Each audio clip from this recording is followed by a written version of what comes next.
La décentralisation et la déconcentration sont deux notions assez compliquées quand on commence à réviser les concours pour la fonction publique territoriale.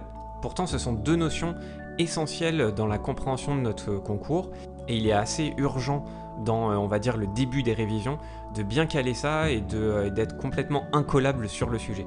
Ce qui rend un petit peu ces deux notions floues, je pense, pour les candidats au début, c'est le fait qu'elles sont à la fois avec des points communs et des différences. Donc je vais essayer à travers cette vidéo de vous expliquer un petit peu le point commun de base et les différences qui font que c'est un petit peu flou au début et vous allez voir que normalement après ça devrait être plus clair. Donc d'abord le point commun entre la décentralisation et la déconcentration, c'est que ce sont deux composantes d'un même processus d'aménagement de l'État unitaire. Alors on va couper cette phrase en deux pour bien comprendre. Quand je dis deux composantes d'un même processus, c'est-à-dire un processus qui tend vers un étalement géographique des lieux de pouvoir de l'État, donc tout simplement différents de Paris. Par exemple une préfecture, une région, une commune ou encore un rectorat. Le point commun donc entre décentralisation et déconcentration, qui peut-être fait un petit peu douter les candidats au début, c'est le fait que on peut dire que c'est un petit peu le même processus, c'est-à-dire qu'on part de Paris, on a un lieu de pouvoir qui se situe à Paris, que ce soit dans les ministères, etc. Et ces lieux de pouvoir vont se multiplier à travers tout le territoire national.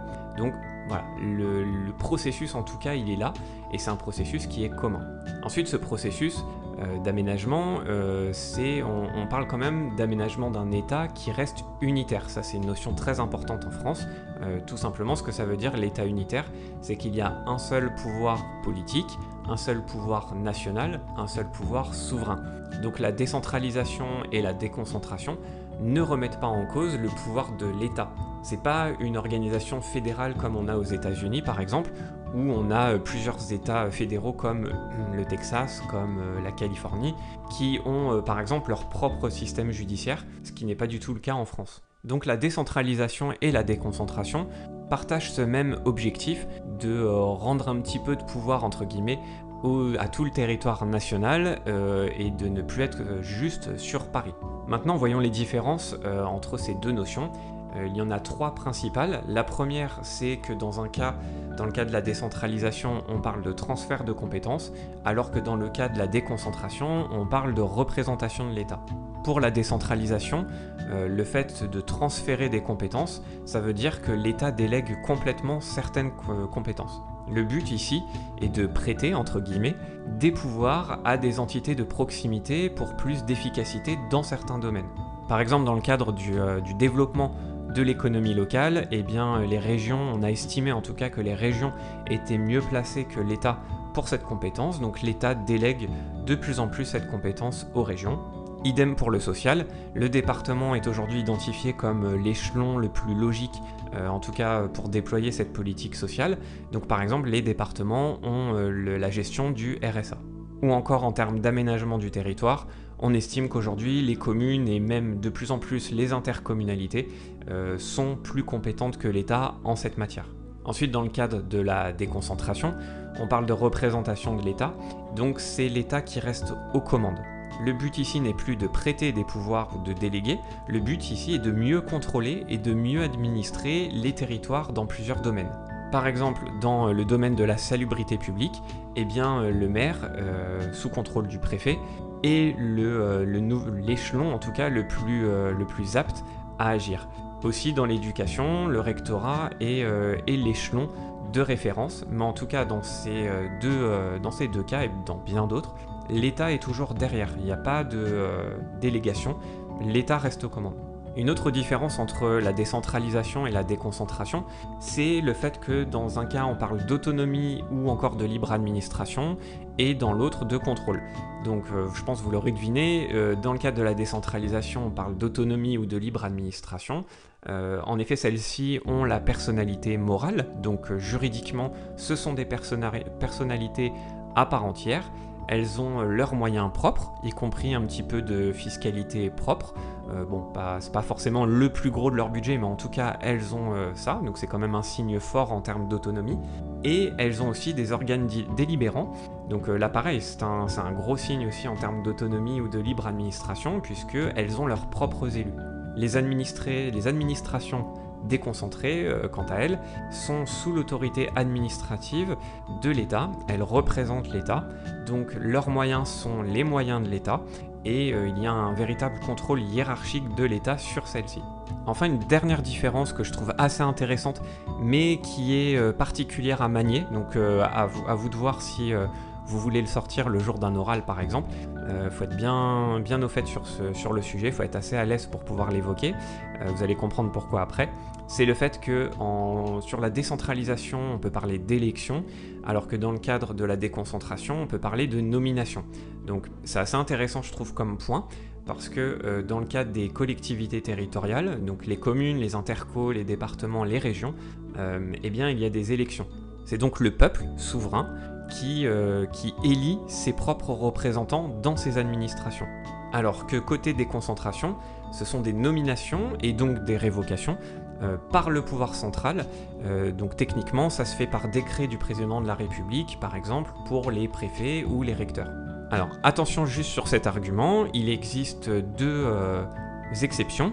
Par exemple, eh bien, quand je vous dis que les collectivités sont élues, alors ça oui, par contre dans les établissements publics, c'est-à-dire locaux, c'est-à-dire les hôpitaux et les musées par exemple, là il n'y a pas d'élection.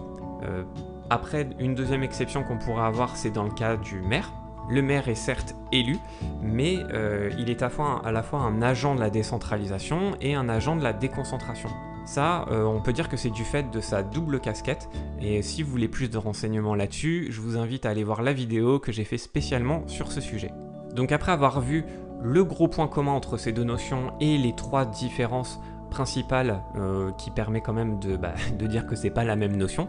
Ce que je vous propose en guise de conclusion, c'est de voir ensemble si ces deux notions ne sont pas dans un mouvement commun.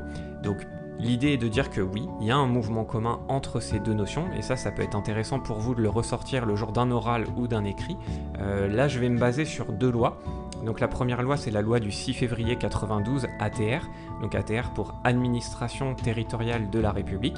Donc dans cette loi de 92, donc qui est quand même pas récente, on nous dit que l'administration territoriale de la République est assurée par les collectivités et par les services déconcentrés de l'État. Donc on voit bien que l'administration de la République, depuis 1992 au moins, est bien duale, c'est-à-dire qu'on a bien un duo qui marche un peu main dans la main, décentralisation et déconcentration. Et même dans des lois plus récentes, comme par exemple la loi du 16 janvier 2015 de redécoupage des régions, eh bien on retrouve cette même logique un petit peu de main dans la main.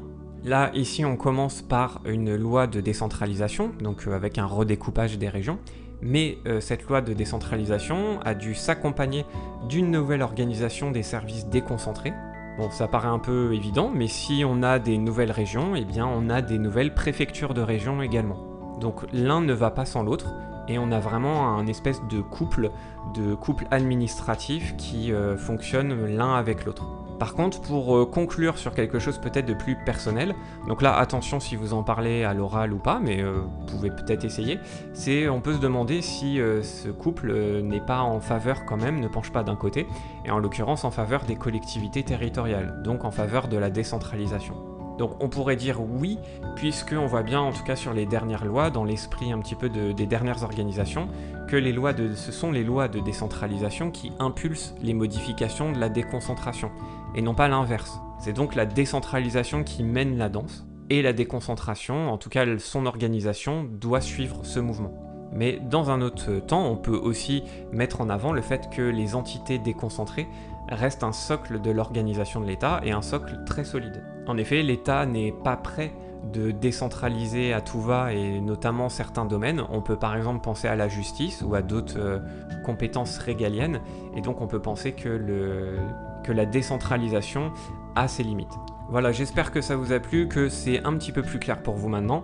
Ce que je vous invite à faire si c'est pas très clair, notamment sur le maire avec sa double casquette, je vous rappelle, j'ai fait une vidéo dessus, vous pouvez aller la voir. Et il y a une autre vidéo pour la décentralisation que j'avais faite, qui s'appelle les 2 grands principes de la décentralisation. Pareil que vous pouvez aller voir, j'ai mis le lien en description.